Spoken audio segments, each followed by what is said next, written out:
missing mother and wife, a husband who takes his own life. Who's left? The mistress? Was she another victim of the husband or a cold-blooded killer? Let's find out right now.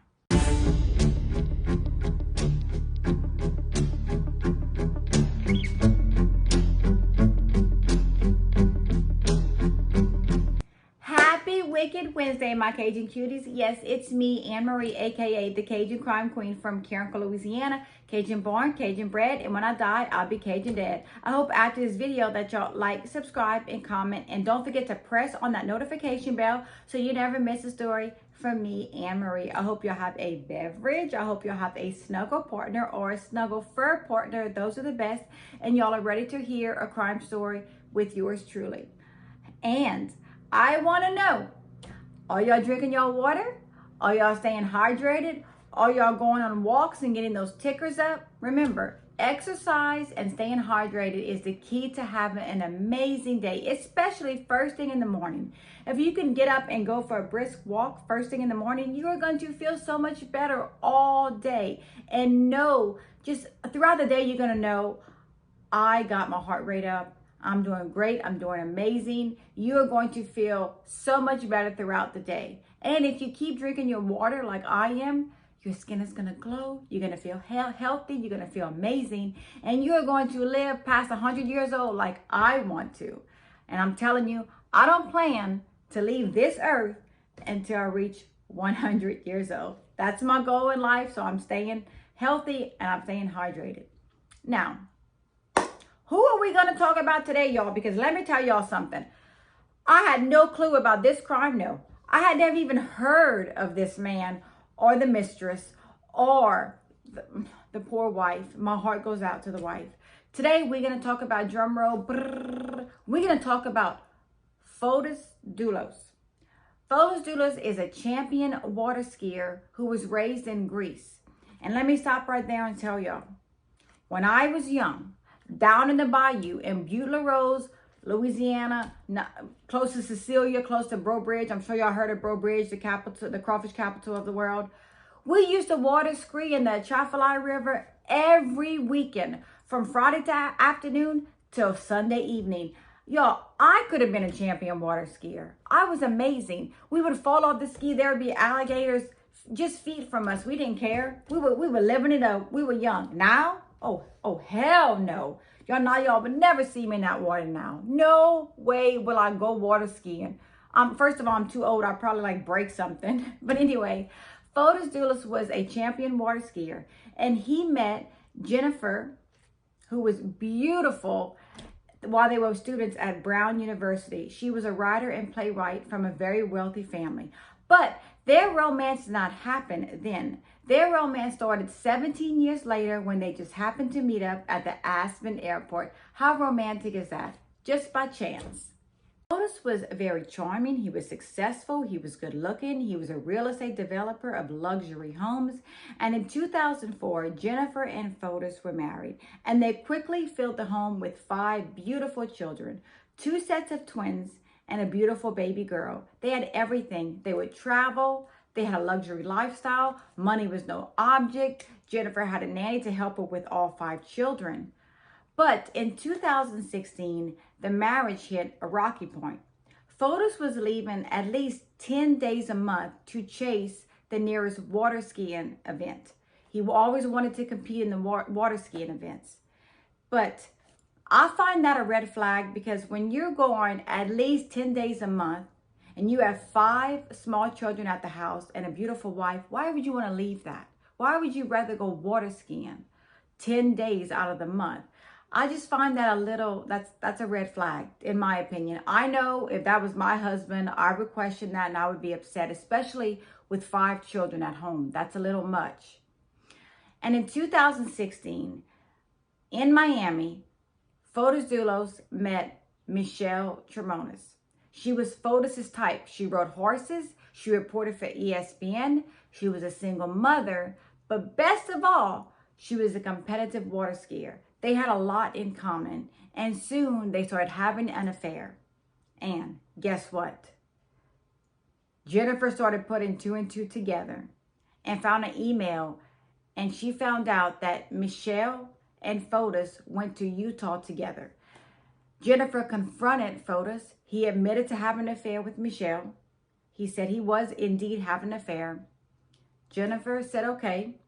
She secretly, along with her nanny, moved out of the house with all 5 children and filed for divorce. I find Jennifer a very strong woman. She is a very strong woman. She said that was it. You had an affair. I'm out. I'm done. Which is really good. Which is really good. She's a very strong woman. But she knew she wanted to get out of the house, and that she knew that if she didn't get out the house and file for divorce, she said that Fotis would hurt her in some type of way, because Fotis hated to lose. So she secretly moved out the house, then filed for divorce, because she said if she was still living in the house with Fotis and filed for divorce while they were living together, she didn't know what was going to happen to her. As soon as Jennifer Dulos moves out the house, Fotis moves his mistress, Michelle Tremotis, and her daughter into his house, which to me, that's another red flag. You're not even divorced from your wife, and you're going to move your mistress in the house with her daughter. I don't know about y'all, but if I was a mistress, which I would never be a mistress because I'm not size salad and I have to be someone's top priority, I would never come in second. And I hope y'all feel the same way. But why would you move your mistress into the house you shared with your wife and your children that quick? That's just crazy to me. That's just very fast. And on May 24th, Jennifer Dulos did not show up to pick up her children from her mother's house, and she did not show up for her scheduled dinner appointment. She was reported missing. When the cops arrived to the house, they noticed there was blood in the garage. There was some type of struggle, it looked like, because there was like splashes of blood. And on Jennifer's vehicle, there was like swirl marks, like somebody was trying to clean up. You could tell there was some kind of violent struggle that happened in that garage. And cops knew that Fotis was angry, because let me read y'all what Jennifer put in the divorce papers. He is dangerous when he believes that he has been wronged. He must win at all costs. And Fotis was losing. His business was going down. He lost shared physical custody of his children. Fotis hated to lose at anything, and he was losing everything. After Jennifer's disappearance, Fotis refused to speak to the police when they asked him, but they got his phone tracked and saw exactly where he went the night Jennifer disappeared. There were surveillance cameras showing exactly where Fotis Dulos went that day. And he is seen depositing trash bags in different bins on surveillance. He stops, throws a trash bag out. A minute later, stops, throws a trash bag out. And guess what, y'all? Fotis, he ain't alone. He is not alone. He has his mistress in the car with him while he is disposing trash bags along the streets. And what the cops find in those trash bags is horrendous. They find zip ties with Jennifer Dulos' DNA. They find bloody clothes. They find a lot of evidence showing them that Jennifer Dulos is no longer alive. So on June 1st, Fotis and Michelle are both arrested for tampering with physical evidence. They were both in trouble, but there was not enough for a murder charge because there was no dead body. They didn't know if Jennifer was really dead or not. So that's the only thing they could charge them with. They were both released on bond, and they were both ordered to have absolutely no communication between each other. Fotis refused to speak to the cops, but Michelle gave 3 interviews to the cops. The cops pressured Michelle to tell them exactly where Jennifer's body was. She said she had no clue. She said there's no way Fotis could have killed Jennifer because he was at the house with her taking a shower. There's no way. And cops also find journals that Fotis and Michelle had written, showing the timeline of their day, trying to keep their story straight. They also see that Fotis had borrowed his friend's red Toyota Tacoma truck, and they spotted that truck heading towards Jennifer Dulos' house the morning of her murder. They also see Fotis riding a bike the last 3 miles to get to Jennifer Dulos' house. Now, cops believe that Fotis killed Jennifer Dulos, his soon-to-be ex-wife, in the garage. That's where the murder took place. And that Michelle was back at the house creating an alibi for Fotis. Remember, Fotis left his phone at the house with Michelle. She kept opening the phone, closing the phone, moving it around, taking phone calls from Greece. She was creating an alibi because she knew, in my opinion, she knew what Fotis was doing. But remember, they just didn't have enough evidence. But they will get enough evidence. Cops believe Fotis put Jennifer's dead body in her Suburban and drove 3 miles, parked it only 100 yards where he had parked his friend's red truck. Cops do not know what happened to Jennifer, but Fotis drove back to his home and picked up Michelle for lunch. Later that same evening, Michelle brought trash bags and cleaning supplies to an empty house. Michelle says her and Fotis were preparing the house for a showing. Then Michelle was seen driving back and forth to the house, lighting not 1, not 2, but 3 fires. Who lights the fires in May? But, hey, it could happen. And, get this, remember that red truck Fotis was driving the day Michelle went missing? Guess what? He didn't borrow it from his friend. He stole it from his friend. And when his friend asked for the keys, Fotis said Michelle had them. So Fotis and Michelle took the red truck to the car wash. Then Fotis asked the friend to remove and replace the 2 front seats of the truck. His friend took the seats out, but handed them to the police instead of Fotis. On the passenger seat, there was a huge blood stain, which came back to be Jennifer's blood. They were both arrested for murder. Remember when Fotis was dumping all the trash and Michelle was in the vehicle with him? Remember that? I told y'all that earlier. In one of the surveillance videos, they show Michelle opening the passenger door and putting her hand out, which was weird because all the rest of the time that he was throwing trash in the bins and he was just throwing it, she never opened her car door every time they stopped. But Fotis is seen throwing license plates down a sewer drain, and Michelle opens the door to block the view from another car. You know what she says when the cops asked her, what were you doing? Because it looks like you were trying to block the view so Fotis can throw those license plates down the drain. She said that she was chewing gum and she spit the gum out. And after she spit the gum out, she wiped her hands on the concrete. That's what was going on. Who the hell wipes their hands on dirty concrete on the street because their hands are sticky? No one. I don't know about y'all. I wouldn't do that. That's gross. That's disgusting. I'm not going to wipe my hands on dirty concrete on a street.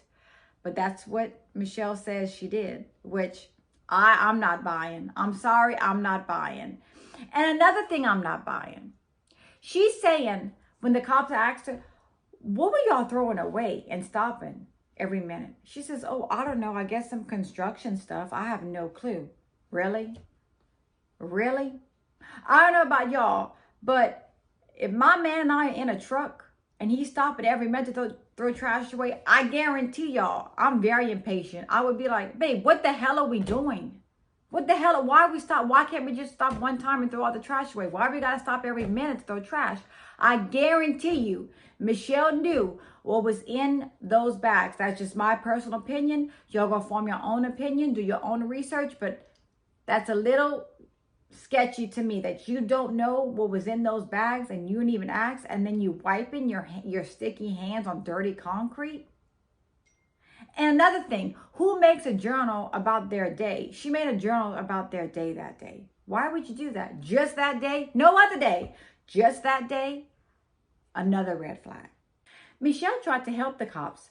The cops came to the house. She let them walk inside the house. She walked the cops around the perimeter. She showed them. She told the cops, I have no clue what happened. I don't know if there's a dead body anywhere. Y'all are welcome to look anywhere y'all want. I don't know what Fotis did, but she believed that Fotis had nothing to do with the disappearance of Jennifer Dulos. She firmly believed that, and that was her man. And the cops also asked her, why did you light 3 fires that day in the morning in May? What was going on? And supposedly Michelle lived in Spain, and in Spain there were a lot of fire and drink a glass of wine, so that was normal, so that's what she did. I don't know, I find that weird. I find that's a red flag. But why would you light 3 fires? Why would you, I mean, maybe she drank wine 3 times that morning, and every time she did, she would light the fire. I don't know, that just doesn't make sense to me. I find that there's more to that story. That's just my personal opinion. I think Michelle was helping Fotis get rid of evidence. That's just my opinion. Another thing, okay? Fotis Dulos took his own life before the trial started. He inhaled carbon monoxide and died in the hospital 2 days later. After a 6-week-long trial, Michelle Dulos was found guilty on all charges, including conspiracy to commit murder. A husband and a wife are no longer alive. 5 children are left with no parents. No parents. These 5 children lost both their parents over what? A mistress? A woman? I don't know what's wrong with these men. Y'all don't even get me started with Chris Coleman and Chris Watts, and now Fotis Dulos. They act like they never got something good before or something. You do not kill your wife for another woman. You never go to that. You just don't go to that distance. Do not do that. Divorce her. Move on with your life. Marry a mistress. Y'all live happily ever after. Do what you got to do. Do not ever think that murder is the only choice. Because the sad part about this whole situation, Jennifer and Fotis are both deceased, and Michelle's just in the middle standing there, and she gets the rap for everything. Everything. She's the only one that is serving time. Fotis said, you know what? He knew he was going to be found guilty, so he took his own life. But he left his mistress to take the whole rap for everything. For everything. She's going to serve the rest of her life in jail, which in my opinion, she should, because she is absolutely guilty in my personal opinion. That's just my personal opinion. Y'all go form your own opinions. And y'all tell me down in the comments below, do y'all think she had anything to do with the murder of Jennifer Dulos or no? My final thought, you know, I always give y'all my final thought. My final thought is, I think this is another devastating case, like the case of Chris Watts and the case of Christopher Coleman, and now the case of Fotis Dulos. In my opinion, Jennifer Dulos is deceased, but they never found the body of Jennifer Dulos, which is sad. Her children have nowhere to go to pay respects to their mother. Their father killed their mother, and they have to live with that, and they have to know that, and that is the scary part. That is so tragic. That is devastating that these 5 children have no parents and are being raised by their grandmother because their father wanted to be with another woman. He did not have to go to that distance, just like all the other men that I've said, and women have done the same thing as well. You do not kill anyone to be with someone else. It is not right. No one gives us the right to take anybody else's life. That is not our decision. If you're not happy with someone, move on. Leave that person and move on and be with another person. But don't resort to murder. Don't ever do that. I hope y'all enjoyed today's video. I hope that y'all like, subscribe, and comment. And don't forget to press on that notification bell so you never miss a video from me, Anne Marie. And always remember to stay safe. Always, always be aware of your surroundings. And know that I appreciate all of y'all. Thank y'all so much for all y'all love and support. And as always, I love you all. Bye.